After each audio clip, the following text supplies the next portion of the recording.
Hello guys, welcome to Shivareddy logics. Okay, last ఎపిసోడ్లో వచ్చేసి 12th ఎపిసోడ్లో మనం కొన్ని ఇంపార్టెంట్ ఈవెంట్స్ అనేవి డిస్కస్ చేయడం జరిగింది. వాటికి సంబంధించి ఒక వర్క్ అనేది కూడా ఇవ్వడం జరిగింది. ఏంటమ్మా అంటే హైదరాబాద్కి సంబంధించి స్టాచ్యూ ఆఫ్ ఈక్వాలిటీ ఎవరికి సంబంధించింది అంటే రామానుజాచార్యులు గారికి సంబంధించింది. అదే మన లాస్ట్ ఎపిసోడ్లో వచ్చేసి ఆది శంకరాచార్యులు గారి స్టాచ్యూ కూడా డిస్కస్ చేయడం అయితే జరిగింది. మనకు వచ్చేసి 108 feet 108 అడుగుల ఓకేనా స్టాచ్యూ అనేది స్టాచ్యూ ఆఫ్ వన్నెస్ అని పిలవడం అయితే జరుగుతుంది. స్టాచ్యూ ఆఫ్ ఈక్వాలిటీ ఎవరిదమ్మా అంటే రామానుజాచార్యులు గారి. స్టాచ్యూ ఆఫ్ మనకి సోషల్ జస్టిస్ వచ్చేసి అంబేద్కర్ గారిది. స్టాచ్యూ ఆఫ్ యూనిటీ ఎవరిది అంటే మనకు వచ్చేసి సర్దార్ వల్లభాయ్ పటేల్ గారిది. ఉన్న స్టాచ్యూస్ అన్నిటిలో కూడా వరల్డ్లోనే హైయెస్ట్ స్టాచ్యూ ఎవరిదమ్మా అంటే సర్దార్ వల్లభాయ్ పటేల్ గారిది అని చెప్పుకోవచ్చు. అది ఏ రివర్ పక్కన కట్టారమ్మా అంటే on the banks of the Narmada river పక్కన అనేది కట్టడం అయితే జరిగింది. అంబేద్కర్ స్టాచ్యూలో తీసుకుంటే స్టాచ్యూ ఆఫ్ సోషల్ జస్టిస్ అనేది హైయెస్ట్ స్టాచ్యూ. ఓకేనా, అంబేద్కర్ గారిదిలో హైయెస్ట్ స్టాచ్యూ ఎక్కడుంది అంటే విజయవాడలో ఉండడం అయితే జరిగింది.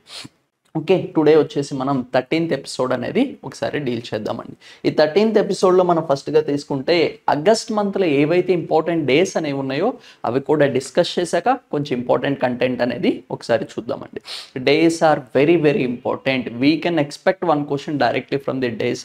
ఈ డేస్ అన్ని కూడా ఒకసారి జాగ్రత్తగా గుర్తుపెట్టుకోండి. మన ఆ డేస్కి సంబంధించి బ్యాక్గ్రౌండ్ కూడా చెప్పడం అయితే జరుగుతుంది. అది కూడా ఒకసారి గుర్తుపెట్టుకోవడానికి ట్రై చేయండి. బ్లైండ్గా మనం డేస్ చదవడం వల్ల గుర్తుండవు. ఆ బ్యాక్గ్రౌండ్ గుర్తుంటే కొంచెమైనా మనకి ఐడియా వస్తుంది. అండ్ మ్యాక్సిమం రివిజన్ చేయడానికి ట్రై చేయండి. ఓకే, ఇవాళ వచ్చేసి ఇంపార్టెంట్ డేస్లో మనకి ఏంటమ్మా అంటే ఆగస్ట్ 2వ తారీఖు వచ్చేసి పింగళి వెంకయ్య గారికి సంబంధించి బర్త్ యానివర్సరీ అని చెప్పుకోవచ్చు. అసలు ఈ పింగళి వెంకయ్య గారు ఎవరు? ఈ పింగళి వెంకయ్య గారు ఎవరమ్మా అంటే he design the national flag. మన జాతీయ జెండాని రూపొందించింది ఎవరు? పింగళి వెంకయ్య గారు డిజైన్ చేయడం అయితే జరిగింది. నేషనల్ ఫ్లాగ్, జాతీయ జెండాని. అయితే జాతీయ జెండాను మొట్టమొదటిసారిగా ఎక్కడ ఎగరవేశారు అంటారు. ఎక్కడమ్మా అంటే విజయవాడలో అనేది హోస్ట్ చేయడం అయితే జరిగింది. చాలా చాలా ఇంపార్టెంట్. ఓకే, అయితే ఏ రోజు మన జాతీయ జెండాని అఫీషియల్గా ఆమోదించడం అయితే జరిగింది అంటే 22 జూలై 1947. ఓకే, ఎవరు ఆమోదించారు మరి? 1947 అంటే మనకి రాజ్యాంగ పరిషత్ ఉంది. రాజ్యాంగ పరిషత్ ఎప్పుడు ఫామ్ అయింది? 1946లో ఫామ్ అవడం అయితే జరిగింది. అయితే 22 జూలై రోజు మనకి రాజ్యాంగ పరిషత్ అఫీషియల్గా జాతీయ జెండాని తీసుకోవడం అయితే జరిగింది. అంతకుముందు వచ్చేసి గాంధీజీ గారు కూడా ఒక నేషనల్ ఫ్లాగ్ డిజైన్ చేశారు. దాని మీద ఛత్రి ఉంటుంది. కాకపోతే పింగళి వెంకయ్య గారు డిజైన్ చేసిన దానికి ఏంటమ్మా అంటే అశోకన్ వీల్ అనేది ఉండడం అయితే జరుగుతుంది. అశోకన్ వీల్లో 24 ఫోక్స్ అనేవి ఉంటాయి. అది కూడా సారనాథ్ పిల్లర్ దగ్గర నుంచి తీసుకోవడం అయితే జరిగింది. అయితే నేషనల్ ఫ్లాగ్ కోడ్కి సంబంధించి మనకి పార్లమెంట్లో ఒక యాక్ట్ అనేది పాస్ అయింది. దానికి సంబంధించి ఎప్పుడు పాస్ చేశారమ్మా అంటే 2002వ సంవత్సరంలో పాస్ చేయడం అయితే జరిగింది. ఇండియన్ ఫ్లాగ్ లెంత్ ఎంత అంటే 2 to 3 meters. ఓకేనా, అది కూడా ఒకసారి గుర్తుపెట్టుకోండి. నేషనల్ ఫ్లాగ్ గురించి ఇవన్నీ చాలా చాలా ఇంపార్టెంట్. నెక్స్ట్ ఆగస్ట్ 9th వచ్చేసి హిరోషిమా డే. ఓకేనే, దీనికన్నా ముందు మనకి కొంచెం బ్యాక్గ్రౌండ్ అనేది గుర్తుండాలి. అందరికీ తెలిసిందే, ఒకసారి చూద్దామండి. మనకి ప్రపంచ యుద్ధాలు ఎన్ని జరిగాయమ్మా అంటే 2 జరిగాయి. మొదటి ప్రపంచ యుద్ధం వచ్చేసి 1914 to 1908 వరకు జరిగింది. ఈ మొదటి ప్రపంచ యుద్ధం తర్వాత ఏం ఫామ్ అయింది అంటే లీగ్ ఆఫ్ నేషన్స్ అనేది ఫామ్ అయింది. ఈ లీగ్ ఆఫ్ నేషన్స్ అనేది ఫెయిల్ అవ్వడంతో మనకి 2వ ప్రపంచ యుద్ధం అనేది జరిగింది. ఈ 2వ ప్రపంచ యుద్ధం ఎప్పుడు జరిగింది? 1939లో. 1939 to 1945 వరకు ఈ 2వ ప్రపంచ యుద్ధం అనేది జరగడం అయితే జరిగింది. ఈ 2వ ప్రపంచ యుద్ధంలో గాను అమెరికా అణుబాంబులు వచ్చేసి ఎవరి మీద లాంచ్ చేసిందమ్మా అంటే జపాన్ మీద విడుదల చేయడం అయితే జరిగింది. అంటే న్యూక్లియర్ బాంబ్స్ అనేవి మనకి లాంచ్ చేయడం అయితే జరిగింది. ఎవరు లాంచ్ చేశారంట? అమెరికా. ఎవరి మీద లాంచ్ చేసింది? జపాన్ మీద లాంచ్ చేయడం అయితే జరిగింది. అవి ఏంటి అంటారు? 2 ఉన్నాయేమో. ఏంటి? Hiroshima, Nagasaki. ఏది ముందనేది కూడా చాలామంది స్టూడెంట్స్ కూడా కొంచెం కన్ఫ్యూజ్ వస్తూ ఉంటుంది. హిరోషిమానా నాగసాకినా? ఆల్ఫాబెట్స్లో ఫస్ట్ ఏం వస్తుంది? హెచ్ తర్వాత ఎన్ వస్తుంది. అంటే ఫస్ట్ హిరోషిమా. ఆగస్ట్ 9th రోజు ఏంటమ్మా అంటే దీన్ని హిరోషిమా డే కింద అనేది ఐడెంటిఫై చేయడం అయితే జరిగింది. ఓకేనా, ఆగస్ట్ 6th 1945లో వచ్చేసి అమెరికా అనేది హిరోషిమా అనే నగరం పైన లిటిల్ బాయ్, దీని పేరు ఏంటమ్మా అంటే ఈ లిటిల్ బాయ్ అనే దాన్ని లాంచ్ చేయడం అయితే జరిగింది. ఇదేంటి, న్యూక్లియర్ బాంబ్ అనమాట. ఈ న్యూక్లియర్ బాంబ్స్ అనేవి కూడా చాలా డేంజరస్ బాంబ్స్.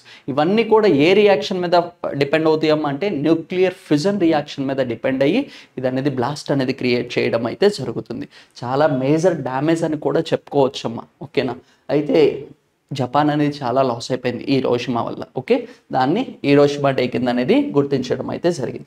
నెక్స్ట్ వచ్చేసి చాలా చాలా ఇంపార్టెంట్, క్విట్ ఇండియా మూమెంట్ మనకి ఎప్పుడు స్టార్ట్ అయిందమ్మా అంటే 8th of August 1942లో స్టార్ట్ అవ్వడం అయితే జరిగింది.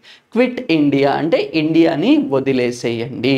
ఎవరు 1942లో మనకి ఎవరున్నారు, ఇండియాని ఎవరు పరిపాలిస్తున్నారమ్మా అంటే బ్రిటిషర్స్ పరిపాలించడం అయితే జరుగుతుంది. ఈ బ్రిటిషర్స్ అనే వాళ్ళని ఇండియా నుంచి పంపించడం కోసం మన ఆర్గనైజ్ చేసిన ఒక మూమెంట్, ఒక ఉద్యమం పేరే క్విట్ ఇండియా మూమెంట్ అంటాం. దీన్ని కాల్ఫర్ చేసింది ఎవరు అంటారు, మహాత్మా గాంధీ గారు కాల్ఫర్ చేయడం అయితే జరిగింది.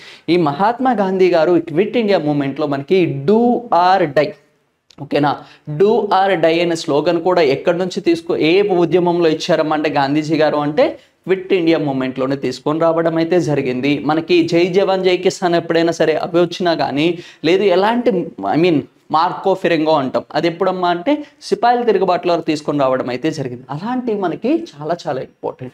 ఈ క్విట్ ఇండియా మూమెంట్ అని ప్రారంభించింది గాంధీజీ గారు.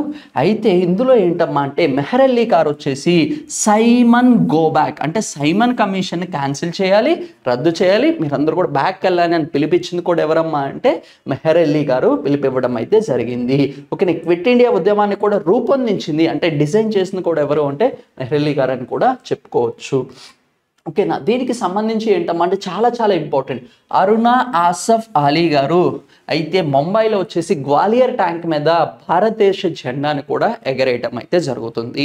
ఇదే వచ్చేసి దీనికి ఇంపార్టెన్స్ ఏంటమ్మా అంటే మొట్టమొదటి మహిళ కూడా హోస్ట్ చేయడం అనేది కూడా జరుగుతుంది అని కూడా చెప్పుకోవచ్చు. గాంధీ గారు ఇచ్చిన స్లోగన్ ఏంటమ్మా అంటే డూ ఆర్ డై స్లోగన్. ఓకేనా, అయితే ఇది మెయిన్ మోటో ఏంటమ్మా అంటే బ్రిటిషర్స్ అనేవాళ్ళు ఇండియా నుంచి వెళ్ళిపోవాలి అని చెప్పడం అయితే జరిగింది. అండ్ నెక్స్ట్ August 9th చాలా ఇంపార్టెంట్, 2 ఈవెంట్స్ అనేవి జరిగాయి. ఆల్రెడీ నాగసాకి ఒకటి ఉంటుంది అండ్ ఏంటమ్మా అంటే కొక్రీ కాన్స్పరెన్సీ అంటారు, దీన్నే ట్రైన్ రాబరీ అని కూడా అంటారు, రైల్ దోపిడీ అని కూడా అంటారు. అయితే మనకి ఏం చేశారమ్మా అంటే మన ఫ్రీడమ్ ఫైటర్స్ బ్రిటిషర్స్ ఏదైతే ట్రైన్ అనేది ట్రావెల్ అవుతుందో దాన్ని స్టాప్ చేసేసి అందులో ఉంచి మనీ అనేది 1 lakh రూపీస్ అనేది కూడా అంతకన్నా ఎక్కువ అమౌంట్ అనేది కూడా రాబరీ చేయడం అయితే జరిగింది. దానికి వచ్చేసి ఏమంటారమ్మా అంటే కుక్రీ రైల్ దోపిడీ వార్షికోత్సవం అని కూడా అనడం అయితే జరుగుతుంది. ఇది ఎక్కడమ్మా అంటే కుక్రీ రీజన్లో జరిగింది కాబట్టి దీనికి కుక్రీ అనేది ఇవ్వడం అయితే జరిగింది. ఏ రాష్ట్రంలో అంట, ఉత్తరప్రదేశ్ రాష్ట్ర సమీపంలో వచ్చేసి చేయడం అయితే జరిగింది.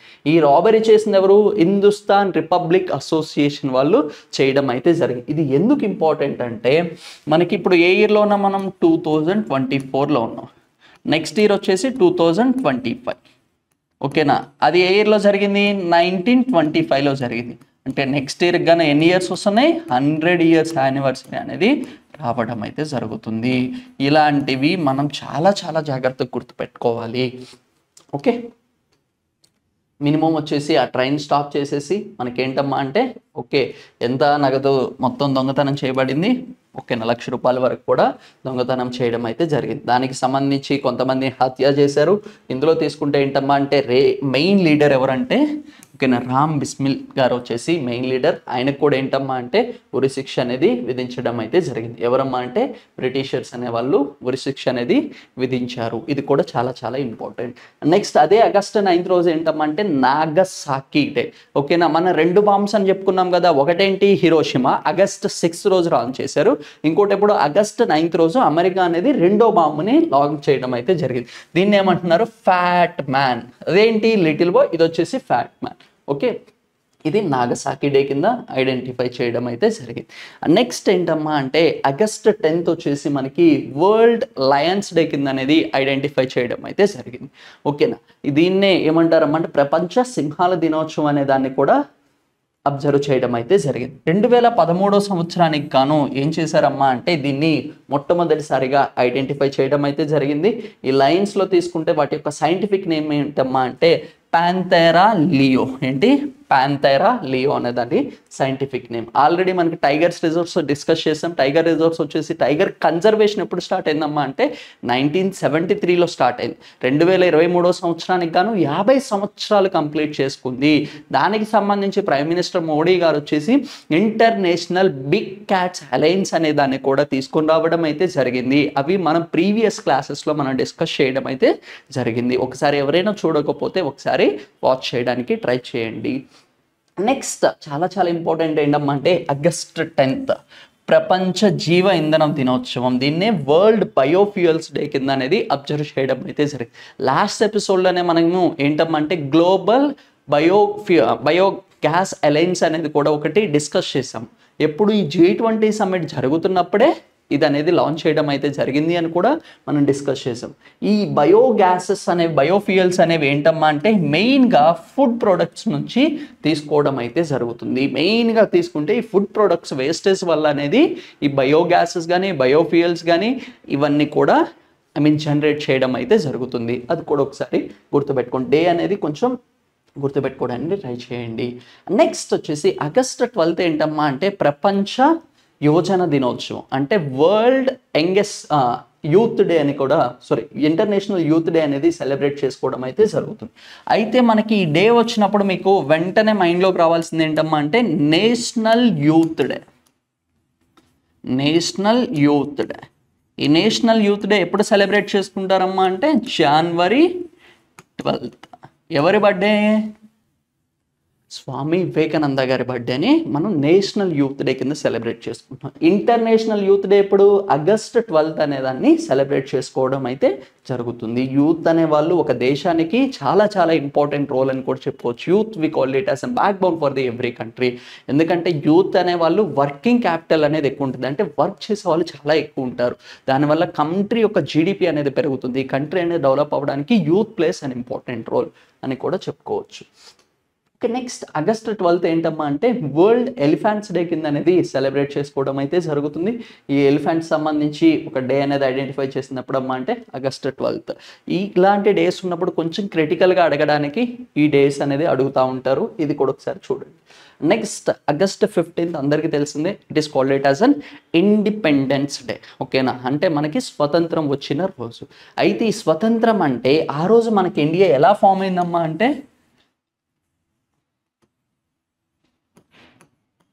సోవరిన్ డే అంటాం. సోవరిన్ అంటే సార్వభౌమ అధికార కింద భారతదేశం అనేది ఫామ్ అవ్వడం అయితే జరిగింది. అసలు సోవరిన్ అంటే ఏంటి అంటే ఏంటమ్మా అంటే India will stand as the independent, అంటే ఎవరి మీద ఇంకా డిపెండ్ అవ్వదు. అంటే ఒకప్పుడు ఇండియాని ఎవరు పరిపాలించారు? బ్రిటిషర్స్ పరిపాలించారు. అంతకుముందు ఎవరున్నారు? మనకు వచ్చేసి మొఘల్స్ పరిపాలించడం అయితే జరిగింది. అంతకుముందు ఎవరున్నారు? ఢిల్లీ సల్తనేట్స్ పరిపాలించారు. అంతకుముందు కూడా చాలామంది రాజులు అనే వాళ్ళు పరిపాలించడం అయితే జరిగింది. అయితే భారతదేశానికి సంబంధించి నిర్ణయాలు అన్నీ కూడా ఎవరు తీసుకున్నారమ్మా అంటే బయట వాళ్ళు తీసుకోవడం అయితే జరిగింది. మొఘల్స్ ఇండియన్సా? కాదు. ఢిల్లీ సల్తనేట్స్ ఇండియన్సా? కాదు. బ్రిటిషర్స్ ఇండియన్సా? కాదు. అయితే సోవరిన్ అంటే ఏంటమ్మా అంటే మన నిర్ణయాలు మనమే తీసుకునేదాన్ని సోవరిన్ అంటాం. ఈ సోవరిన్ సార్వభౌమాధికార దేశం కింద ఎప్పుడు ఏర్పడింది అంటే మనకి 15th August 1947 రోజు అనేది ఆవిర్భవించడం అయితే జరిగింది. దీని స్పెషాలిటీ ఏంటంటే మన నిర్ణయాలు మనమే తీసుకుంటాము. Indian decisions are only taken by the Indians, not by the others or outsiders. బయట వాళ్ళు ఎలాంటి నిర్ణయాలు తీసుకోవడానికి లేదు. ఫ్రీడమ్ వచ్చాక ఇండియా ఎలా ఫామ్ అయిందమ్మా అంటే సోవరిన్ స్టేట్ కింద అనేది ఫామ్ అవ్వడం అయితే జరిగింది. ఇది గుర్తుపెట్టుకోండి. అయితే ఇండియా అనేది రిపబ్లిక్ కింద ఎప్పుడు ఏర్పడింది అంటాడు, చాలాసార్లు అడిగాడు. ఓకేనా, రిపబ్లిక్ అంటే గణతంత్ర. గణతంత్ర అనేది ఎప్పుడు ఫామ్ అయింది? 26th January 1950. ఓకేనా, గణతంత్ర దేశం అంటే ఆ రోజు నుంచి దేశానికి అధిపతి ఎన్నుకోబడిన క్యాండిడేట్ అయితే ఉన్నారు. ఓకేనా, దాన్ని ఏమంటారు? రిపబ్లిక్. మనందరూ ఏమనుకుంటారు అంటే కాన్స్టిట్యూషన్ ఇంప్లిమెంట్ అయింది, రాజ్యాంగం అమల్లోకి వచ్చింది కాబట్టి గణతంత్రాన్ని సెలబ్రేట్ చేసుకుంటున్నారు అంటారు. అది కరెక్టే. దేశానికి ఎప్పుడైతే మనకి ఎలక్టెడ్ ఎలక్టెడ్ రిప్రజెంటేటివ్ ఉంటారో, అయితే ఎన్నుకోబడిన అధిపతి ఉంటారో, అప్పుడు ఆ దేశాన్ని ఏమంటామమ్మా అంటే గణతంత్ర దేశం కింద ప్రకటించడం అయితే జరుగుతుంది. మనకి ఇప్పుడు అనేది ఇండిపెండెన్స్ వచ్చింది, కానీ కాకపోతే మనకి ఏంటమ్మా అంటే హెడ్ ఆఫ్ ఎలక్టెడ్ రిప్రజెంటేటివ్ ఉన్నాడా, లేడు. ఎప్పుడు వచ్చాడినా 1950లో రావడం అయితే జరిగింది 26 జనవరి. అందుకోసమే ఈ డేని ఏమంటామమ్మా అంటే రిపబ్లిక్ డే. ఎవరు first elected representative, first elected head ఎవరు? బాబు రాజేంద్ర ప్రసాద్ గారు. ఇది కూడా కొంచెం జాగ్రత్తగా గుర్తుపెట్టుకోండి. నెక్స్ట్ ఆగస్ట్ 28 ఏంటమ్మా అంటే వరల్డ్ మస్కిటోస్ డే. ఓకేనా, మస్కిటోస్ అనేవి చాలా చాలా డేంజర్ అని తెలుసు. దానికి సంబంధించి మనకి డెంగ్యూ కానీ అండ్ నెక్స్ట్ వచ్చేసి మలేరియా డిసీజెస్ కానీ స్ప్రెడ్ అవుతున్నాయని కూడా చెప్పుకోవచ్చు. వీటికి ట్రాన్స్మిటర్స్ అంటే వెక్టార్స్ ఎవరి నుంచి అమ్మా అంటే మస్కిటోస్ దగ్గర నుంచి హ్యూమన్స్, మనుషులు అనే వాళ్ళకి స్ప్రెడ్ అవుతుంది అని మనకి తెలిసిందే జనరల్గా. అయితే మనకి రొనాల్డ్ రోజ్ వచ్చేసి ఏంటమ్మా అంటే ఈయన మొట్టమొదటిసారిగా ఈ మస్కిటోస్కి సంబంధించి మస్కిటోస్ స్టమక్ లోపల మనకి ఈ ప్లాస్మోడియం అనేది ఉంది అని మొట్టమొదటిసారిగా మనకు వచ్చేసి 1897లో అనేది ఐడెంటిఫై చేయడం అయితే జరిగింది. ఆ రోజు నుంచి మనకి ఏంటమ్మా అంటే ఆయన ఐడెంటిఫై చేసిందేని మనం ఏమైనా అబ్జర్వ్ చేశారమ్మా అంటే వరల్డ్ మస్కిటోస్ డే. ఈ మనకు వచ్చేసి ఎనాఫ్థలీస్ ఫీమేల్ ఎనాప్థలిస్ మస్కిటోస్ అనేవి, వీటి నుంచి మనకు వచ్చేసి మలేరియా అనేది కూడా బాగా స్ప్రెడ్ అవుతుంది అనేది కూడా చెప్పుకోవచ్చు. ఆల్రెడీ మనం మలేరియా డే అనేది డిస్కస్ చేసామమ్మా. ఈ మలేరియా డే అనేది ఎప్పుడు అనేది ఒకసారి కామెంట్ చేయండి. నెక్స్ట్ ఆగస్ట్ 28 ఏంటమ్మా అంటే మనకి రాజీవ్ గాంధీ గారు బర్త్ యానివర్సరీని మనకు వచ్చేసి స్వభావన దివాస్ కింద అనేది సెలబ్రేట్ చేసుకోవడం అయితే జరుగుతుంది. ఎప్పుడైనా రాజీవ్ గాంధీ గారు వచ్చినప్పుడు ఫస్ట్ మీరు గుర్తుపెట్టుకోవాల్సింది youngest prime minister of India. ఓకేనా, భారతదేశానికి సంబంధించి యంగెస్ట్ ప్రైమ్ మినిస్టర్. అండ్ ఇంకా ఏంటమ్మా అంటే ఈయనకి సంబంధించి మీరు చెప్పుకోవాలి అంటే ఇతన్ని ఏంటి అంటే father of telecom reforms in India. ఆయన ఏమంటారు? Father of telecom reforms. ఓకేనా, టెలికాం రిఫార్మ్స్ కూడా తీసుకొని వచ్చింది ఆయనే అనమాట. ఓకేనా, అది కూడా ఒకసారి గుర్తుపెట్టుకోండి. నెక్స్ట్ ఆగస్ట్ 28 ఏంటమ్మా అంటే మనకి ఈ రెన్యూవబుల్ ఎనర్జీకి సంబంధించి మెయిన్గా ప్రమోట్ చేయడం అయితే స్టార్ట్ చేశారు. దీనికి సంబంధించి ఇంపార్టెన్స్ ఎప్పుడమ్మా అంటే ఆగస్ట్ 28 డే అనేది సెలబ్రేట్ చేసుకోవడం అయితే జరుగుతుంది. And next very very important August 23 వచ్చేసి నేషనల్ స్పేస్ డే. ఓకేనా, జాతీయ అంతరిక్ష దినోత్సవం కింద అనేది సెలబ్రేట్ చేసుకోవడం అయితే జరుగుతుంది. నేషనల్ స్పేస్ డే వేరు, నేషనల్ సైన్స్ డే వేరు, నేషనల్ టెక్నాలజీ డే వేరు. ఇవి కూడా చాలా చాలా ఇంపార్టెంట్. ఓకే, దీనికి సంబంధించి ఏంటమ్మా అంటే మనకి చంద్రయాన్ 3 అనేది ఎప్పుడైతే మనకి ఈ సౌత్ పోల్ మీద ల్యాండ్ అయిందో ఆ రోజుని మనకి ఏ డే కింద సెలబ్రేట్ చేసుకుంటున్నారమ్మా అంటే నేషనల్ స్పేస్ డే కింద అనేది సెలబ్రేట్ చేసుకోవడం అయితే జరిగింది. ఇది చాలా చాలా ఇంపార్టెంట్. ఓకేనా, మనకి చంద్రయాన్ 3 వచ్చేసి భారతదేశానికి ప్రపంచానికి సంబంధించి మొట్టమొదటి దేశము దక్షిణ ధ్రువం మీద చంద్రుడి మీద ల్యాండ్ అయింది కూడా మనమే. అది చాలా చాలా ఇంపార్టెంట్. ఓకే, దీనికి సంబంధించి ఆ రోజున మనం ఎలాంటి డే కింద అబ్జర్వ్ చేశారమ్మా అంటే జాతీయ అంతరిక్ష దినోత్సవం. దీనికి మనకి చంద్రయాన్ గురించి మనకి ప్రతి ఒక్క ఎపిసోడ్లో కూడా ఏదో ఒక అప్డేట్ అనేది వస్తుంది కాబట్టి అదొకసారి చూసుకోండి. ఓకే, నెక్స్ట్ ఆగస్ట్ 29 ఏంటమ్మా అంటే నేషనల్ స్పోర్ట్స్ డే. ఓకే, జాతీయ క్రీడా దినోత్సవం కింద అనేది సెలబ్రేట్ చేసుకుంటున్నారు. ఎవరి బర్త్డేని మనం నేషనల్ స్పోర్ట్స్ డే కింద సెలబ్రేట్ చేసుకుంటారమ్మా అంటే మేజర్ ధ్యాన్ చంద్ గారి బర్త్డేని మన నేషనల్ స్పోర్ట్స్ డే కింద సెలబ్రేట్ చేసుకోవడం అయితే జరుగుతుంది. ఇతన్ని విజార్డ్ ఆఫ్ హాకీ అని కూడా పిలవడం అయితే జరుగుతుంది. ఓకేనా, మల్లికా సింగ్ అని ఉన్నారు, ఆయన ఏమిటో ఫ్లయింగ్ సిక్ అని పిలుస్తూ ఉంటారు. ఓకేనా, ఇది కూడా కొంచెం జాగ్రత్తగా గుర్తుపెట్టుకోండి. నెక్స్ట్ వెరీ వెరీ ఇంపార్టెంట్ ఏంటమ్మా అంటే మనకి కంటెంట్లో తీసుకుంటే నోబెల్ ప్రైజెస్ అనేది అక్టోబర్లోనే విడుదల చేయడం అయితే జరుగుతుంది. అనౌన్స్మెంట్ అనేది అక్టోబర్లోనే ఇస్తూ ఉంటారు. ఈ అక్టోబర్ 21 రోజు ఏం చేస్తారమ్మా అంటే ఈ నోబెల్ ప్రైజెస్ ఎవరైతే విన్ అయ్యారో వాళ్ళ నేమ్స్ అనేది చెప్పడం అయితే జరుగుతుంది. బట్ ప్రైజెస్ వచ్చేసి డిసెంబర్లో ఇస్తూ ఉంటారు. ఎప్పుడు ఇస్తారమ్మా అంటే డిసెంబర్ మంత్లో అనేది ఇవ్వడం అయితే జరుగుతుంది. అసలు ఈ నోబెల్ ప్రైజెస్ అంటే ఏంటి? ఈ నోబెల్ ప్రైజెస్ ముందు డిస్కస్ చేయడానికి ముందు ఒక స్టోరీ అనేది మీకు గుర్తుండాలి. ఈ ఆల్ఫ్రెడ్ నోబెల్ గారు ఏంటమ్మా అంటే ఆయన ఎడ్యుకేషన్ అంతా కంప్లీట్ చేసుకొని ఆయన ఏంటి అంటే ప్రాక్టికల్ నాలెడ్జ్ కోసం అని వచ్చేసి వాళ్ళ ఫాదర్ ఏం చేస్తారమ్మా అంటే ఒక రీసెర్చర్స్ దగ్గరికి పంపిస్తారు. అక్కడ అతనితో పాటు ఉన్న వాళ్ళ ఫ్రెండ్ అతను నైట్రోగ్లిసరిన్ అనే దాన్ని ఐడెంటిఫై చేస్తారు. ఆ నైట్రోగ్లిజరిన్ అనేది హైలీ ఎక్స్ప్లోజివ్ లిక్విడ్. ఓకేనా, మనకి ఎక్కువ ఎక్స్ప్లోజర్స్ చేయడానికి వాడే లిక్విడ్ అనమాట అది. ఆ లిక్విడ్ స్టేజ్లో ఉన్నదాన్ని కన్ఫామ్గా ప్రాక్టికల్ యూజ్లోకి తీసుకొని రావాలి అని ఆల్ఫ్రెడ్ నోబెల్ గారు బాగా స్ట్రైవ్ చేస్తారు. అయితే ఆ లిక్విడ్ అనే దాన్ని ప్రాక్టికల్గా తెద్దామని చెప్పేసి ఆయన ట్రయల్స్ చేస్తాడు. చేసినప్పుడు అన్ఫార్చునేట్లీ వాళ్ళ బ్రదర్ కూడా ఆ ట్రయల్స్లో ఎక్స్పైర్ అవుతారు. అయితే ఆయన ఎలాంటి సేఫ్టీ మెజర్మెంట్స్ అనే దాని గురించి ఆలోచించలేదు. తర్వాత ఏం చేశాడు, లిక్విడ్ అనేది అన్స్టేబుల్డ్ కాబట్టి ఈ లిక్విడ్ అనేది ఎప్పుడైనా సరే స్ప్రెడ్ అవుతుంది, అందుకోసం దాన్ని ఒక కాన్స్టెంట్ ప్లేస్లో ఉంచలేము కాబట్టి దానికోసం ఏం చేసాడమంటే నైట్రోగ్లిజరిన్ అనే దాన్ని కీసోగర్తో మిక్స్ చేయడం అయితే జరిగింది. ఆ కీసోగర్తో మిక్స్ చేశాక వాటికి ఫ్యూజ్ క్యాప్స్ అవన్నీ మెన్షన్ చేసేసి డైనమైట్ అనే దాన్ని డిజైన్ చేయడం అయితే జరుగుతుంది. ఈ డైనమైట్ అనే దాని మీద ఆయన పేటెంట్ రైట్స్ తీసుకుంటాడు. ఆయన పేరు మీద వచ్చేసి more than hundreds of patent rights అనేవి కూడా ఉండడం అయితే జరిగింది. సింథటిక్ రబ్బర్ అని, ఆర్టిఫిషియల్ రబ్బర్ అని, మనకి వీటికి సంబంధించి సిల్క్ కానీ ఇవన్నీ కూడా ఐడెంటిఫై చేస్తున్నవరమ్మా అంటే ఆల్ఫ్రెడ్ నోబెల్ గారు. అయితే ఈయన ఏం చేశారమ్మా అంటే దీని మొత్తాన్ని కూడా ఎక్స్పోర్ట్ చేయాలి, హెవీ అమౌంట్లో ప్రొడ్యూస్ చేయాలి అని చెప్పేసి డిఫరెంట్ బ్రాంచెస్ కూడా ఓవర్సీస్ మీద ఎస్టాబ్లిష్ చేయడం అయితే జరుగుతుంది. దాని తర్వాత ఏంటమ్మా అంటే ఆయన ఇంకా బాగా డెవలప్ అయిపోయారు. అయితే ఈ డైనమైట్ అనేది చాలామంది ఆయన దగ్గర పర్చేస్ చేశారు. ఆయన ఎందుకు ఐడెంటిఫై చేశారమ్మా అంటే వాళ్ళ ఫాదర్ వచ్చేసి ఈ కన్స్ట్రక్షన్ డిపార్ట్మెంట్ బ్రిడ్జెస్ వాటన్నిటిలో వర్క్ చేయడం అయితే జరుగుతుంది. దానికి సంబంధించి ఏంటమ్మా అంటే ఆ స్టోన్స్ అనేవి బ్లాస్ట్ చేయడం చాలా కష్టంగా ఉండేది. ఈ మైనింగ్ చేసే వాళ్ళకి కూడా స్టోన్స్ బ్లాస్ట్ చేయడానికి చాలా ఇబ్బంది ఉండేది. ఆ స్టోన్స్ని బ్లాస్ట్ చేయడం కోసం డైనమైట్ అనే దాన్ని కనుగొనడం అయితే జరిగింది. కాకపోతే ఈ డైనమైట్ అనే దాన్ని వాళ్ళు ఏం చేశారు అంటే వార్స్లో యూజ్ చేయడం అయితే జరిగింది. దానికి ఆయన ఇన్వెన్షన్ చేసింది ఒక పర్పస్ అయితే యూజ్ చేసింది ఇంకో పర్పస్ అని ఆయన చాలా లాస్ అవుతాడు. అయితే ఆఫ్రికన్కి సంబంధించిన లైట్ డౌన్ యువర్ ఆర్మ్స్ అనే ఒక బుక్ అనేది రాయడం అయితే జరుగుతుంది. ఆ బుక్లో ఆయన అంతా చూశాక నా వల్ల ప్రపంచానికి ఇంత లాస్ అయిందా అని చెప్పేసి ఆయన అనుకొని ఆయన ఏం చేశాడమ్మా అంటే ఏదైతే ఈ ప్రాపర్టీ మనీ అనేది ఉందో ఇది నాకు అవసరం లేదు, ఎవరైతే సమాజ సేవలో వర్క్ చేస్తూ ఉంటారో వాళ్ళందరికీ ఇది వెళ్ళాలి అని చెప్పేసి ఆయన ఒక వీలునామా అనేది రాసుకోవడం అయితే జరుగుతుంది. ఆయన వీలునామా రాసుకున్న విధానంగా తీసుకుంటే ఆల్ఫ్రెడ్ ఫౌండేషన్ అనేది నోబెల్ ఫౌండేషన్ అనే దాన్ని ఒకటి ఎస్టాబ్లిష్ చేశారు. ఈ నోబెల్ ఫౌండేషన్ ప్రకారం ఆయన ఏదైతే వీలునామాలో రాసుకున్నారో 5 కేటగిరీస్కి ఏందమ్మంటే 5 రంగాల వాళ్ళకి ఈ ప్రైజెస్ అనేది ఇవ్వాలి అని చెప్పేసి అనుకుంటారు. ఓకేనా, ఏవేంటి అమ్మ అంటే physics, chemistry, physiology, literature and peace అనే కేటగిరీస్ అనే వాటికి ఈయన ఇవ్వాలి అనుకుంటారు. అయితే 1967లో ఏంటమ్మా అంటే ఇంకొక కేటగిరీ యాడ్ చేయడం అయితే జరిగింది. ఏంటమ్మా అంటే ఎకనామిక్స్ అనే దాన్ని యాడ్ చేయడం అయితే జరుగుతుంది. ఆర్థిక రంగానికి కూడా నోబెల్ ప్రైజెస్ అని ఇవ్వడం స్టార్ట్ చేశారు.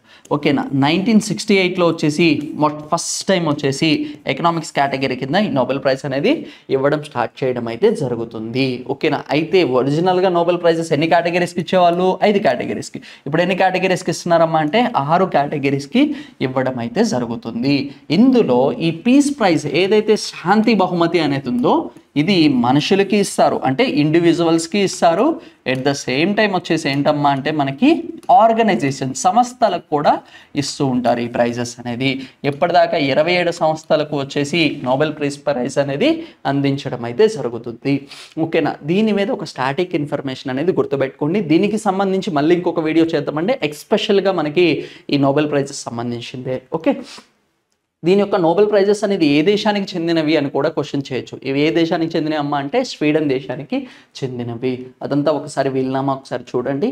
దీనికి సంబంధించి నోబెల్ ప్రైజెస్ అనేది మనకి 1901 సంవత్సరం దగ్గర నుంచి మొట్టమొదటిసారిగా ఇస్తే ఇప్పటిదాకా వచ్చేసి మనకి మొత్తం తీసుకుంటే ఏంటమ్మా అంటే 620 టైమ్స్ అనే దాన్ని అవార్డ్స్ అనేది డెలివరీ చేశారు.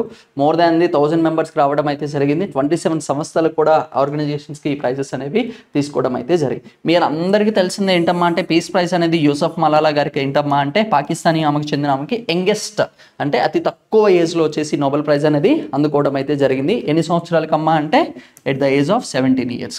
ఒకప్పుడు ఎవరు ఉండేవాళ్ళమ్మా అంటే విలియమ్స్ లారెన్స్ బ్రాగ్ గారు వచ్చేసి ఏంటమ్మా అంటే ఫిజిక్స్ కేటగిరీలో వచ్చేసి యంగెస్ట్ నోబెల్ ప్రైజ్ లౌరియేట్ అని కూడా చెప్పుకోవచ్చు. ఇవన్నీ ఒకసారి చూసుకోండి స్టాటిక్ ఇన్ఫర్మేషన్ పరంగా. ఒకసారి తెలుగు మీడియం వాళ్ళు కూడా ఇవన్నీ ఒకసారి చూడండి అమ్మా. అయితే మా యూసఫ్ మలాలా గారికి సత్యాద్ కైలాష్ ఇద్దరికి కలిపి వచ్చేసి ఏంటమ్మా అంటే 2014 సంవత్సరంలో ఇవ్వడం అయితే జరుగుతుంది. ఓకేనా, ఇక్కడ చాలా జాగ్రత్త గుర్తుపెట్టుకోవాల్సింది ఏంటమ్మా అంటే ఎవరి ఫ్యామిలీని నోబెల్ ఫ్యామిలీ అని పిలవడం అయితే జరుగుతుంది.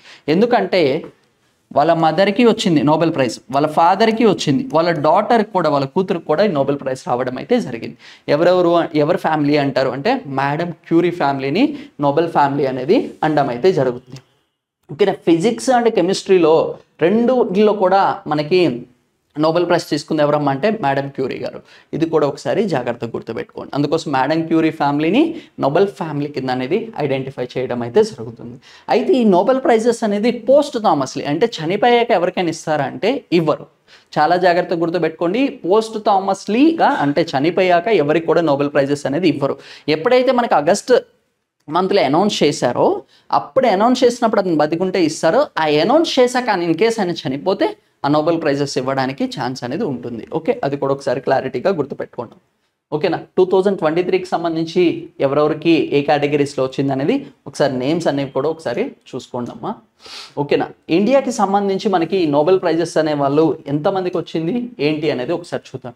ఇండియా ఆరిజిన్గా తీసుకున్నా లేదు ఇండియన్ పర్సన్స్ తీసుకుంటే 9 మంది అనే వాళ్ళకి నోబెల్ ప్రైజెస్ అనేది రావడం అయితే జరిగింది. మొట్టమొదటిసారిగా ఎవరికి వచ్చిందమ్మా అంటే రవీంద్రనాథ్ ఠాగూర్ గారికి రావడం అయితే జరిగింది. ఏ సంవత్సరంలో 1913లో వచ్చేసి నోబెల్ ప్రైజ్ అనేది లిటరేచర్ ఓకేనా సాంస్కృతిక రంగానికి సంబంధించి రావడం అయితే జరిగింది. ఇప్పుడు దాకా రీసెంట్లో తీసుకుంటే ఎవరికి అమ్మా అంటే మనకి వచ్చేసి రీసెంట్ వరకు తీసుకుంటే సత్యార్థ్ కైలాడ్జీ గారికి వచ్చేసి ఈయనకి రావడం అయితే జరిగింది.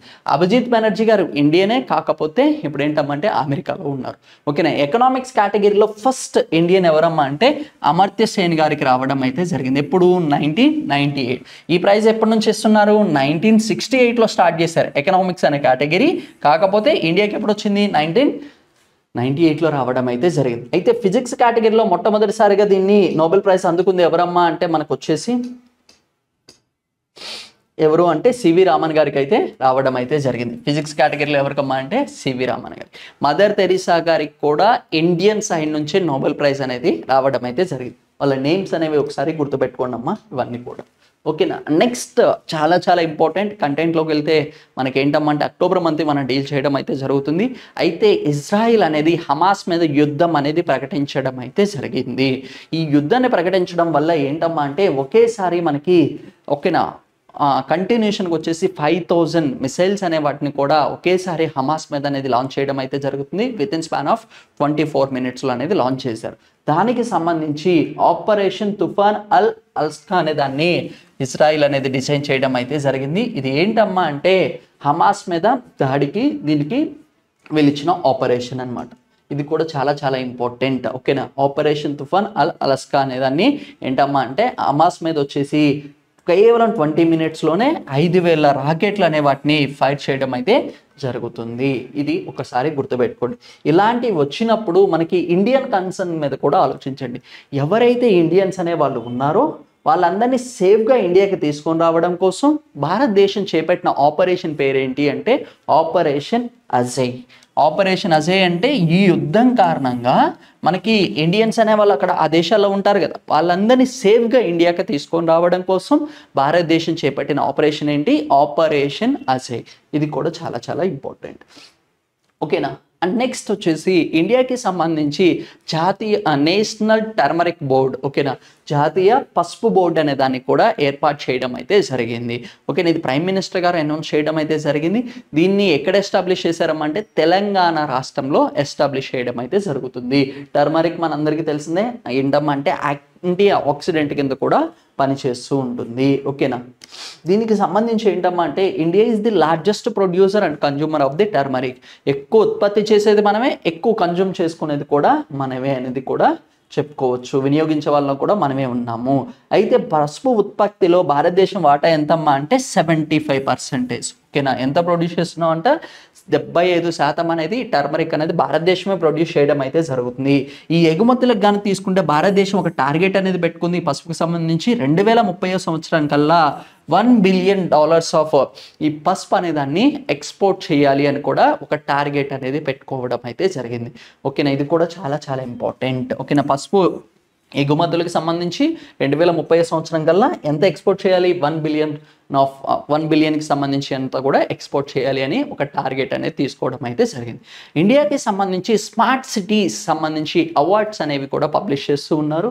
వీటిని ఏమంటున్నారమ్మంటే ఇండియా స్మార్ట్ సిటీస్ అవార్డ్స్. ఓకేనా. ఇందులో దీనికి సంబంధించి 2022 సంవత్సరానికి గాను ఎవరు అనౌన్స్ చేశారమ్మా అంటే ministry of home affairs and urban affairs వీళ్ళిద్దరూ కలిసి ఏం చేశారమ్మా అంటే promoting of 100 smart cities concept వీటిని పరిగణలోకి తీసుకొని ఈ స్మార్ట్ సిటీ అవార్డ్స్ అనేది పబ్లిష్ చేయడం అయితే జరిగింది. ఫస్ట్ పొజిషన్లో ఏ సిటీకి ఇచ్చారమ్మా అంటే ఇండోర్ ప్రాంతానికైతే ఫస్ట్ స్మార్ట్ సిటీ అనేది ఇవ్వడం అయితే జరిగింది.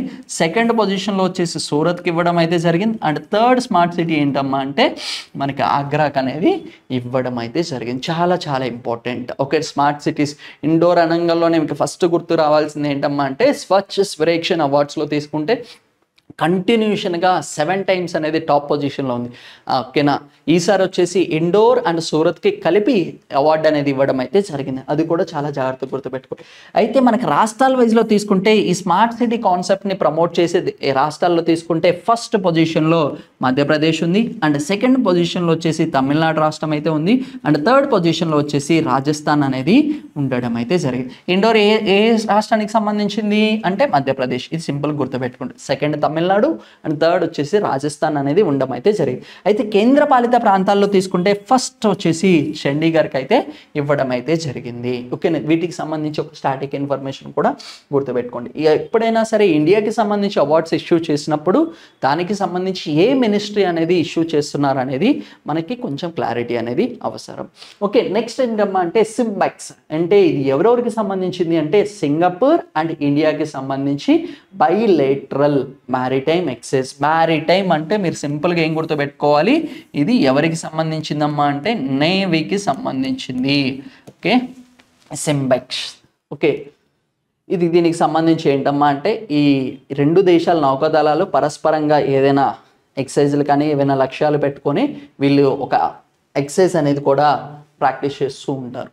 ఓకేనా, అది కూడా ఒకసారి గుర్తుపెట్టుకోండి. అండ్ నెక్స్ట్ ఏంటమ్మా అంటే వరల్డ్ వైడ్లో తీసుకుంటే ప్రపంచపరంగా తీసుకుంటే మనకి ఈ గ్లోబల్ టెంపరేచర్స్ అనేది 1.5 degrees సెల్సియస్ అనేది ఇంక్రీజ్ అవ్వడం అయితే జరుగుతుంది. అంటే మనకి ఈ ప్రపంచం లెవెల్లో తీసుకుంటే గ్లోబల్ లెవెల్లో తీసుకుంటే ఉష్ణం అనేది వేడి అనేది పెరుగుతూ ఉంది అనేది మనకి రీసెంట్గా ఒక రిపోర్ట్ రావడం అయితే జరిగింది. అయితే దీన్ని పెరగకుండా అదుపులో ఉంచడం కోసం ఈ వరల్డ్ వైడ్లో తీసుకుంటే ఏంటమ్మా అంటే నెట్ జీరో రోడ్ మ్యాప్ అనే దాన్ని ఒకటి క్రియేట్ చేయడం అయితే జరిగింది. దీన్ని ఎవరు లాంచ్ చేశారమ్మా అంటే ఇంటర్నేషనల్ ఎనర్జీ ఏజెన్సీ వాళ్ళు. వీళ్ళు ఏంటమ్మా అంటే ఈ గ్లోబల్ టెంపరేచర్ అనే దాన్ని 1.5కి సంబంధించి అది ఇంక్రీజ్ అవ్వకుండా దాన్ని అలానే స్టెబిలైజ్ చేయడం కోసం తీసుకొని దాన్ని జీరో రోడ్ మ్యాప్ అనేది చెప్పుకోవచ్చు.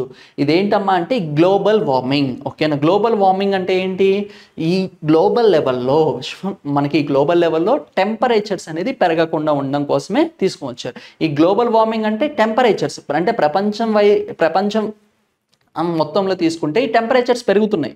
అసలు ఈ టెంపరేచర్స్ అనేది వేడి పెరగడం వల్ల ఏమవుతుందమ్మా అంటే మనకి ఏవైతే మనకి ఐస్ క్యాప్స్ అనేవి ఉన్నాయో గ్లేషియర్స్ అనేవి ఉన్నాయో అవి మెల్ట్ అవ్వడం అయితే స్టార్ట్ అవుతాయి.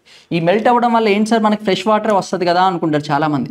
మనకి వాటర్ పర్సంటేజ్ తీసుకుంటే 70% ఉంది. 30% ఏంటమ్మా అంటే ల్యాండ్ పర్సంటేజ్ ఉంది అప్రాక్సిమేట్గా. ఓకేనా, అయితే వాటర్ పోర్షన్ అంతా చాలా తక్కువగా ఉంది. అయితే చాలా ఎక్కువ ఉంది వాటర్ పోర్షన్. ల్యాండ్ పొజిషన్ ఏంటి చాలా తక్కువగా ఉంది. ఎప్పుడైతే వాటర్ లెవెల్స్ అనేది ఇంక్రీజ్ అవుతూ ఉంటాయో ఆ తీర ప్రాంతాలన్నీ కూడా మునిగిపోవడానికి ఛాన్సెస్ అనేవి ఉంటాయి.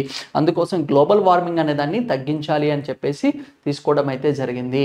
దీనికి సంబంధించి ఏంటమ్మా అంటే 2030 సంవత్సరం కల్లా ఈ కార్బన్ క్యాప్చరింగ్ ఒకటి, యూటిలైజేషన్ ఒకటి, స్టోరేజ్ టెక్నాలజీస్ అనేవి దాన్ని కూడా కొత్తగా తీసుకొని రావడం అయితే జరుగుతుంది. ఈ ప్రపంచం వైడ్లో తీసుకుంటే కార్బన్ పర్సంటేజ్ అనేది ఎక్కువ ఇంక్రీజ్ అయింది. ఈ కార్బన్ అనేది ఏంటమ్మా అంటే గ్రీన్ హౌస్ గ్యాసెస్లో one of the gas. Green house gases అనేది ఎక్కువ రిలీజ్ అవ్వడం వల్ల టెంపరేచర్స్ అనే దాన్ని ఇంక్రీజ్ అవుతుంది. ఈ ఓజోన్ అనే లేయర్ కూడా డ్యామేజ్ అవ్వడానికి కూడా ఛాన్సెస్ అనేది ఎక్కువగా ఉంటాయి. ఓకే, దానికి సంబంధించి ఒక రెడ్యూస్ చేయడం కోసం ఒక రిపోర్ట్ అనేది లాంచ్ చేయడం అయితే జరిగింది. అండ్ నెక్స్ట్ ఏంటమ్మంటే global hunger index. Global hunger index అనేది లాంచ్ చేయడం అయితే జరిగింది. ఈ గ్లోబల్ హంగర్ ఇండెక్స్ సంబంధించి మొత్తం ఎన్ని దేశాలు ఉన్నాయమ్మా అంటే 125 దేశాలకు గాను భారతదేశం ర్యాంక్ ఎంత అమ్మా అంటే 111. ఎంత 3 ఇది జాగ్రత్తగా గుర్తుపెట్టుకోండి. 111 అయితే రావడం అయితే జరిగింది. దీన్ని ఎవరు లాంచ్ చేశారు అనేది కూడా చాలా చాలా ఇంపార్టెంట్. ఓకేనా, అండ్ నెక్స్ట్ వచ్చేసి ఏంటమ్మా అంటే ఆర్గనైజేషన్ నేమ్స్ అనేది ఒకటి చాలా చాలా important. Worldwide and Welthungerhilfe అనే వాళ్ళు దీన్ని లాంచ్ చేయడం అయితే జరిగింది. ఇండియా అనేది ఏంటమ్మా అంటే చాలా గ్లోబల్ హంగర్ ఇండెక్స్లో చాలా ఎక్కువ సివియర్ క్రైసిస్ అనే దాన్ని కూడా ఫేస్ అవుతుంది అని కూడా చెప్పడం అయితే జరిగింది. వీళ్ళు ఏం చెప్తున్నారమ్మా అంటే 58% వరకు కూడా ఇండియాలో ఉమెన్స్ ఎవరైతే ఉన్నారో వాళ్ళకి ఎనీమియా అనేది డెఫిషియన్సీ అనేది చాలా ఎక్కువ ఉంటుంది. అంటే బ్లడ్లో ఐరన్ కంటెంట్ అనేది ఉమెన్స్కి చాలా తక్కువగా ఉంటుంది.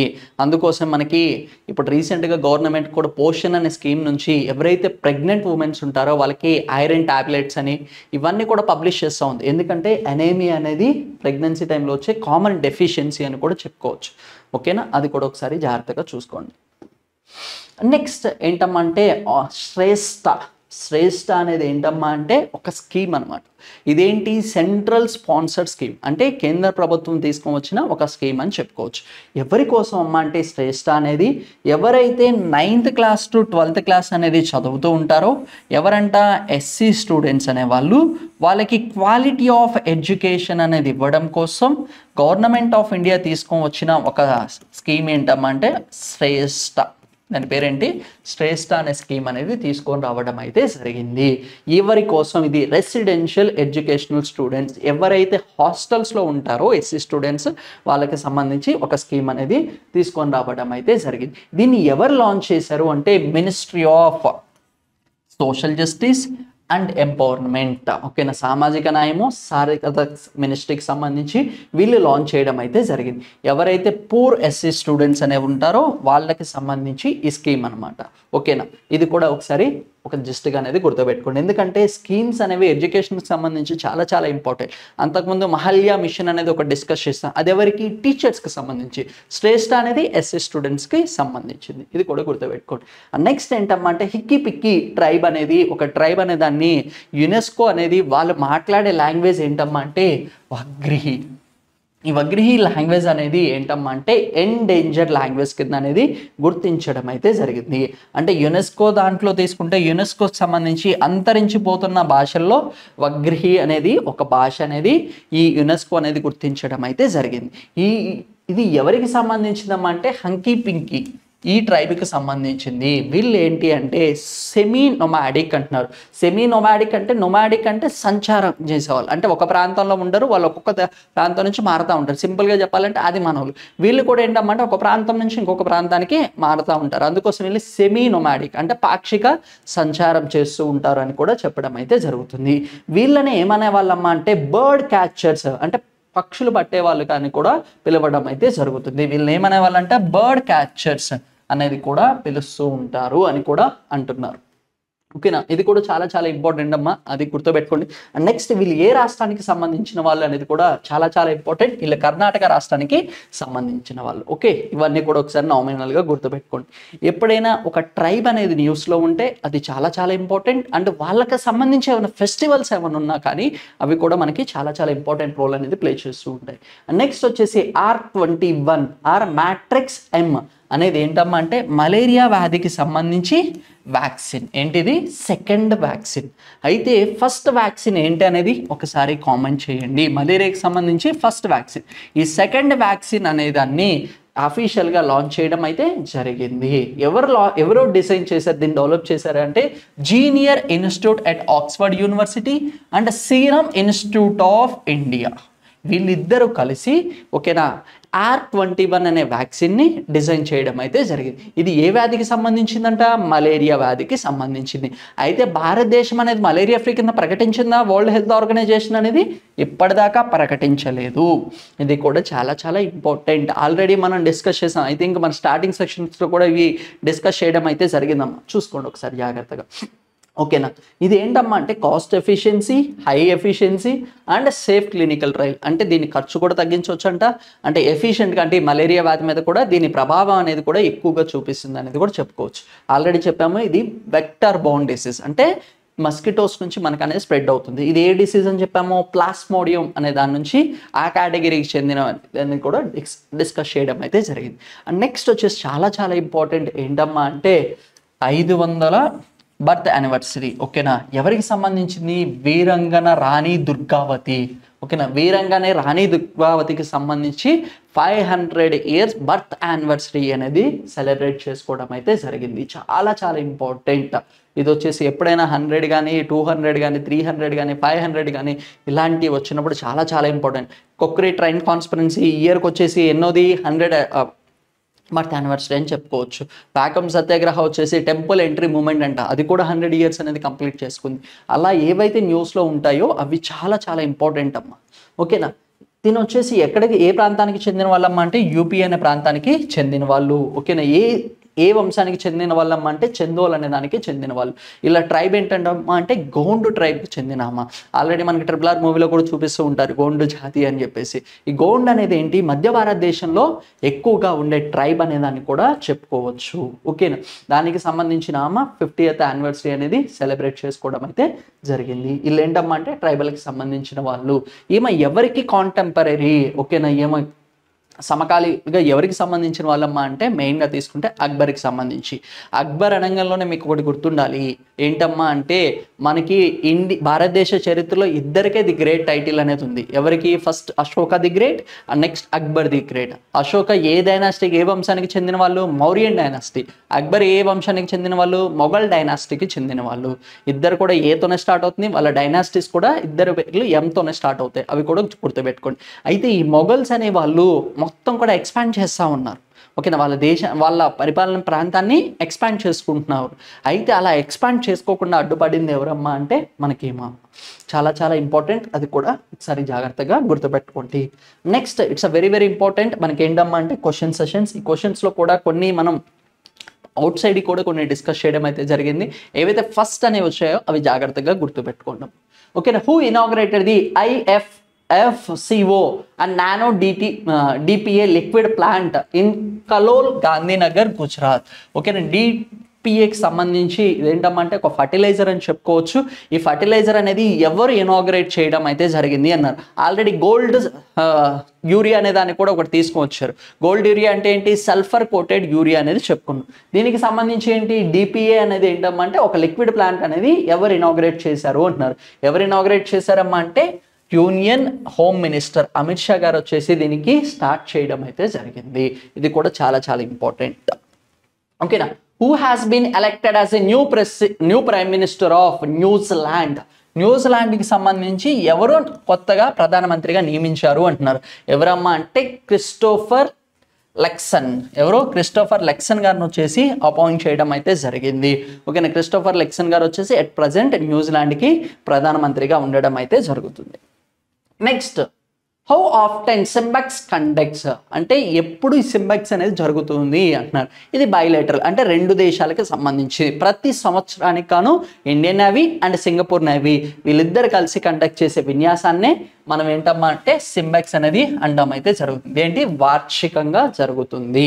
Okay, next, on which day will మేరా యువ భారత్ విల్ బి లాంచ్డ్. ఓకేనా, ఏ రోజు అనేది మేరా యువ భారత్ అనే పోర్టల్ అనే దాన్ని లాంచ్ చేయడం అయితే జరిగింది. ఇది ఎప్పుడు లాంచ్ చేశారమ్మా అంటే నేషనల్ యూనిటీ డే సందర్భంగా ప్రైమ్ మినిస్టర్ ఆఫ్ ఇండియా అనేది లాంచ్ చేయడం అయితే జరిగింది.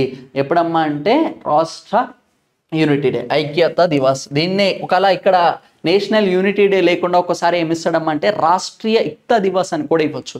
రాష్ట్రీయ ఏకతా దివస్ అంటే నేషనల్ యూనిటీ డే. ఈ నేషనల్ యూనిటీ డే ఎప్పుడు సెలబ్రేట్ చేసుకుంటారమ్మా అంటే October 31st. October 31st ఎవరి బర్త్డే అమ్మా అంటే సర్దార్ వల్లభాయ్ పటేల్ గారి birthday. Okay, next, which ministry is responsible for implementing of Shreshta scheme. Okay, Shreshta అనేది ఎవరికి సంబంధించిందని చెప్పాము? SC స్టూడెంట్స్కి సంబంధించి ఏ క్లాస్ నుంచి 9th class to 12th class సంబంధించిన ఎవరైతే రెసిడెన్షియల్ స్టూడెంట్స్ ఉంటారో వాళ్ళకి సంబంధించి క్వాలిటీ ఆఫ్ ఎడ్యుకేషన్ అనే దాన్ని ప్రమోట్ చేయాలి అని చెప్పేసి చెప్పుకోవడం అయితే జరిగింది. ఏ మినిస్ట్రీ దీన్ని ఇంప్లిమెంట్ చేస్తుంది అంటున్నారు. ఎవరమ్మా అంటే ministry of social justice and empowerment, సామాజిక న్యాయము సాధికారత మినిస్ట్రీలు ఇద్దరు కలిసి ఈ స్కీమ్ అనే దాన్ని ఇంప్లిమెంట్ చేయడం అయితే జరుగుతుంది. Okay, when did the Kakori train robbery tax place. అంటే మన కకోరి అనే దానికి కొక్రీ ట్రైన్ కాన్స్పిరెన్సీ అనేది ఎప్పుడు జరిగింది అంటున్నారు. చాలా చాలా ఇంపార్టెంట్. ఎప్పుడమ్మా అంటే August 9th, 1925. దీనికి సంబంధించి ఎంత మనీ అనేది దొంగతనం చేయడం అయితే జరిగింది, 1 lakh rupees వర్త్ అనే దాన్ని దొంగతనం చేశారు. ఎవరు? హిందుస్థాన్ రిపబ్లిక్ అసోసియేషన్స్ వాళ్ళు దీన్ని లూటీ చేయడం అయితే జరిగింది. ఇది కూడా చాలా చాలా ఇంపార్టెంట్. దీనిలో మెయిన్ లీడర్ ఎవరమ్మంటే రామ్ బిస్మిల్లా గారిని ఉరి చేయడం కూడా జరిగింది బ్రిటిషర్స్. ఇది కూడా ఒకసారి చూసుకోండి.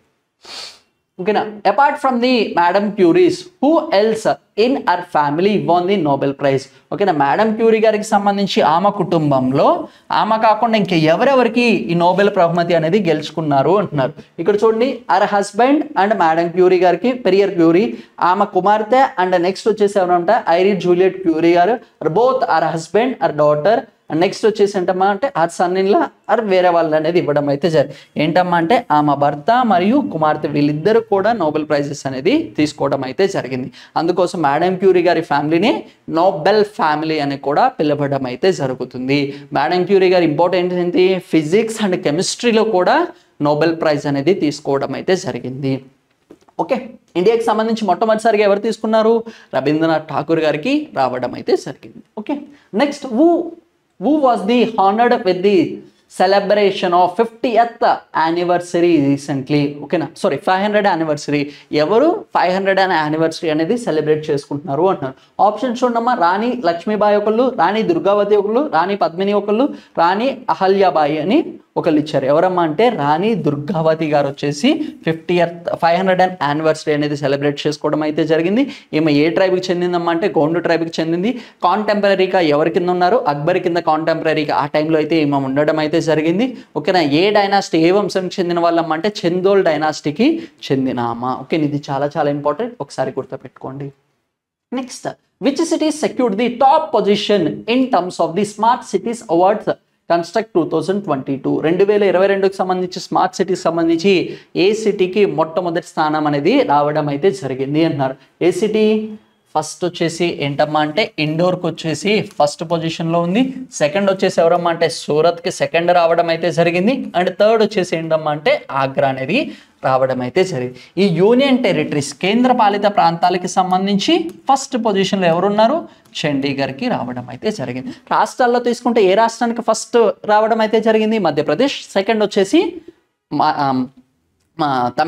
తమిళనాడుకి రావడం అయితే జరిగింది. అండ్ థర్డ్ వచ్చేసి రాజస్థాన్కి రావడం అయితే జరిగింది. అది కూడా ఒకసారి చూసుకోండి. Next, whose birth anniversary celebrated on the 29th August as the national sports day.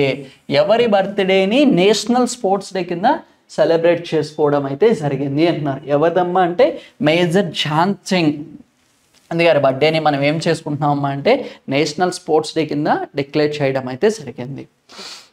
Next, which day commemorates the historic success of the Indian Chandrayaan 3 mission to the moon. అయితే ఈ చంద్రయాన్ 3 అనే దాన్ని మనం లాంచ్ చేసామని చెప్పుకున్నాం కదా, దానికి సంబంధించి ఏ డే కింద సెలబ్రేట్ చేసుకోవడం అయితే జరుగుతుంది అంటే ఏంటమ్మా అంటే నేషనల్ స్పేస్ డే కింద సెలబ్రేట్ చేసుకుంటున్నాము. ఏ day? National space day. Already moon day కూడా మనం డిస్కస్ చేసాం. ఈ మూన్ డే ఒకటి, నేషనల్ టెక్నాలజీ డే ఒకటి, నేషనల్ సైన్స్ డే అనేది ఎప్పుడు అనేది ఒకసారి కామెంట్ చేయండి. ఓకేనా. ఇవి ఆల్రెడీ మనం డిస్కస్ చేసినవే మనం అడగడం అయితే జరుగుతుంది. నేషనల్ మూన్ డే వచ్చేసి మనం జూలై మంత్లో మూన్ డే వచ్చేసి చెప్పుకున్నాం. నీలం ఆర్మ్స్ట్రాంగ్ గారు మొట్టమొదటిసారిగా అపోలో 11 భాగం కింద వాళ్ళు ఏంటమ్మా అంటే చంద్రుడి మీదకి వెళ్ళడం అయితే జరుగుతుంది నాసా ప్రాజెక్ట్ కింద. ఆ రోజు ఏ రోజు అయితే ఉందో దాన్ని మూన్ డే కింద సెలబ్రేట్ చేసుకుంటామని చెప్పాము. టెక్నాలజీ డే ఏంటమ్మా అంటే మనకి ఏంటి న్యూక్లియర్ టెస్టింగ్ అనేది చేయడం అయితే జరిగింది. దానికి సంబంధించి నేషనల్ టెక్నాలజీ డే కింద సెలబ్రేట్ చేసుకుంటున్నామని చెప్పాము. సివి రామన్ గారికి సంబంధించి ఏంటమ్మా అంటే ఎప్పుడైతే ఈ రామన్ ఎఫెక్ట్ సబ్మిట్ చేశారో నోబెల్ ప్రైజ్కి ఆ రోజుని నేషనల్ సైన్స్ డే కింద సెలబ్రేట్ చేసుకుంటున్నామని చెప్పాము. అవన్నీ కూడా ఒకసారి 3 days అనేది ఒకసారి కామెంట్ చేయండి. What is the expected value of turmeric exports from India by the year of 2030. 2030 సంబంధించి ఏంటమ్మా అంటే టర్మరిక్ అనేది ఎంత ఎగుమతి చేయాలి అని ఒక టార్గెట్ పెట్టుకున్నారు అంటున్నారు. ఎంతమ్మా అంటే $1 billion అనేది $1 billion అనే దాన్ని ఎక్స్పోర్ట్ చేయాలి అని ఒక టార్గెట్ పెట్టుకోవడం అయితే జరిగింది. నేషనల్ టర్మరిక్ బోర్డు ఎక్కడుంది? తెలంగాణ రాష్ట్రంలో ఉండడం అయితే జరిగింది. ఇది కూడా చాలా చాలా important. Next, who among the following is not a Nobel prize winner? ఈ క్రింది వాళ్ళలో ఎవరికి నోబెల్ ప్రైజ్ అనేది రాలేదు అంటున్నారు. ఓకేనా, మహాత్మా గాంధీ గారా, కైలాష్ సత్యార్థి గారికా, రవీంద్రనాథ్ ఠాగూర్ గారికా, అమర్త్య సేన్ గారికా? ఎవరమ్మా అంటే మహాత్మా గాంధీ గారికి నోబెల్ ప్రైజ్ అనేది రాలేదు. ఇది కూడా చాలా చాలా important.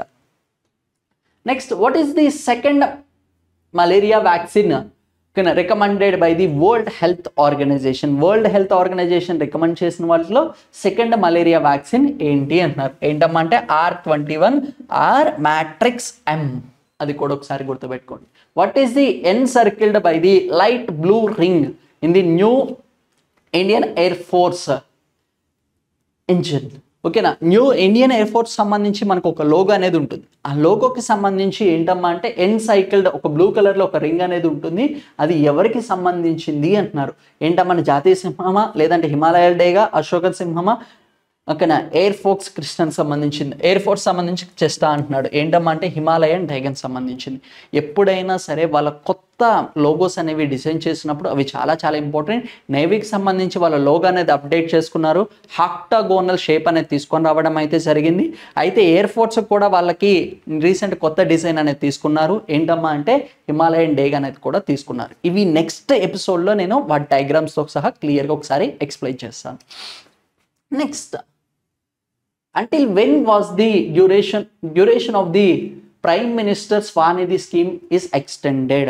Prime minister SVANidhi scheme అనేది ఏంటమ్మా అంటే ఎవరైతే కోవిడ్ టైంలో కోవిడ్ వల్ల ఎఫెక్ట్ అయ్యారో వాళ్ళకి గవర్నమెంట్ ఎవరైతే స్ట్రీట్ వెండర్స్ అనే వాళ్ళు ఉంటారో వాళ్ళకి 10,000 రూపీస్ అనేది ఏం చేస్తారమ్మా అంటే లోన్ అనేది ప్రొవైడ్ చేయడం అయితే జరుగుతుంది. ఈ లోన్ ప్రొవైడ్ చేసిన దాన్ని ఎప్పటిదాకా పెంచారు, కాలపరిమితి అనే దాన్ని పెంచడం అయితే జరిగింది అంటున్నారు. డిసెంబర్ 2024 వరకు అనేది ఎక్స్టెండ్ చేయడం అయితే జరిగింది ఈ స్కీమ్. ఓకేనా, పిఎం స్వానిధి ఎవరికి సంబంధించింది? స్ట్రీట్ వెండర్ సంబంధించింది. ఎవరు కోవిడ్ వల్ల ఎఫెక్ట్ అయిన వాళ్ళకి 10,000 లోన్ అనేది సెంట్రల్ గవర్నమెంట్ ప్రొవైడ్ చేస్తుంది.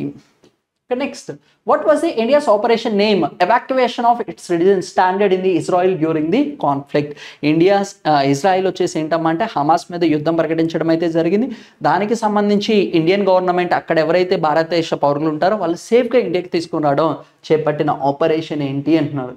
ఏంటమ్మా అంటే ఆపరేషన్ అజై. అయితే ఇజ్రాయెల్ తీసుకొచ్చిన ఆపరేషన్ ఏంటి? ఆపరేషన్ తఫన్ అల్ అస్ అనే దాన్ని తీసుకొని రావడం అయితే జరిగింది. ఆ రెండింటికి కొంచెం జాగ్రత్తగా గుర్తుపెట్టుకోండి. Who released the report title a global pathway to keep 1.5 degrees goal in reach? ఓకేనా, ఆల్రెడీ ప్రపంచం వైజ్గా తీసుకుంటే గ్లోబల్ టెంపరేచర్స్ అనేది ఇంక్రీజ్ అవుతున్నాయి. 1.5 degrees అనేది ఇంక్రీజ్ అవ్వడం అయితే జరుగుతుంది. దాన్ని పెరగకుండా అలానే ఉంచడం కోసం ఎవరు రిపోర్ట్ లాంచ్ చేయడం అయితే జరిగింది అంటున్నారు. ఎవరమ్మా అంటే ఇంటర్నేషనల్ ఎనర్జీ ఏజెన్సీ వాళ్ళు దీన్ని లాంచ్ చేయడం అయితే జరిగింది. ఇది కూడా చాలా చాలా ఇంపార్టెంట్. ఇంటర్నేషనల్ ఎనర్జీ ఏజెన్సీ యొక్క హెడ్ క్వార్టర్స్ ఎక్కడున్నాయి అనేది కూడా ఒకసారి కామెంట్ చేయండి. Next, where is the Hakki Pikki tribe primarily located? వీళ్ళని బర్డ్ క్యాచర్స్ అనేది కూడా చెప్పడం అయితే జరిగింది. వగ్రిహి అనే లాంగ్వేజ్ అనేది వీళ్ళది అంతరించిపోతుంది అని చెప్పేసి యునెస్కో అనేది అఫీషియల్గా అనౌన్స్ చేయడం అయితే జరిగింది. అయితే వీళ్ళు ఏ రాష్ట్రానికి చెందిన వాళ్ళు అంటున్నారు. ఏ రాష్ట్రానికి చెందిన వాళ్ళు అంటే కర్ణాటక రాష్ట్రానికి చెందిన వాళ్ళు. ఇది కూడా గుర్తుపెట్టుకోండి. ఓకేనా, what is the India's rank and global hunger index 2023? ఈ గ్లోబల్ హంగర్ ఇండెక్స్లో తీసుకుంటే ఇండియాస్ ర్యాంక్ ఎంత అంటున్నారు. ఎంతమ్మా అంటే 111. చాలా ఈజీ గుర్తుపెట్టుకోవచ్చు. ఎంతమ్మా అంటే 111 అనేది రావడం అయితే జరిగింది. ఓకే, అండ్ ఎవరైతే వీడియోస్ చూస్తున్నారో ఏవైతే క్వశ్చన్స్ అనేవి అడుగుతున్నామో అది ఎయిదర్ ఇన్ యాప్ ఆర్ యూట్యూబ్లో కానీ కామెంట్ చేయడానికి ట్రై చేయండి. Thank you.